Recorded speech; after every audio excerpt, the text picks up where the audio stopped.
மலைச்சாரலில் அமைந்திருந்த சிறிய ஊர் சாந்திநகர். அங்கு வாழ்ந்த மக்கள் அனைவரும் பேசுவதில் வல்லவர்கள். கூட்டம் கூடினால் வாதமதிகம், ஆனால் முடிவு எதுவும் வராது. அந்த ஊரில் தேவநாதன் என்ற முதியவர் ஒருவர் இருந்தார். அவர் பேசுவது அரிது.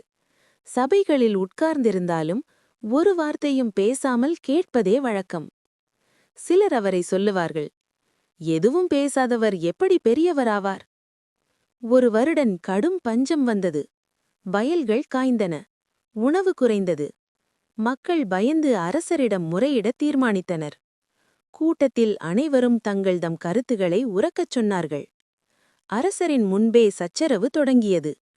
அப்போது தேவநாதன் மெதுவாக முன்னே வந்து ஒரே ஒரு வாக்கியம் மட்டுமே சொன்னார்.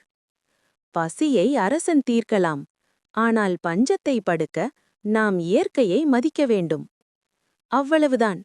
அந்த வார்த்தை அரசரின் மனதை தட்டியது.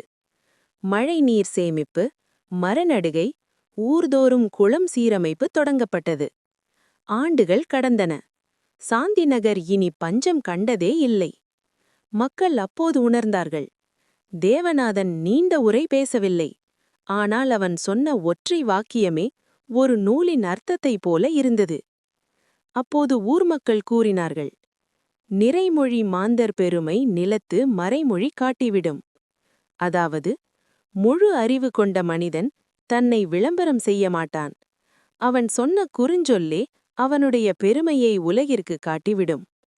நிறைமொழி மாந்தர் பெருமை நிலத்து மறைமொழி காட்டிவிடும்.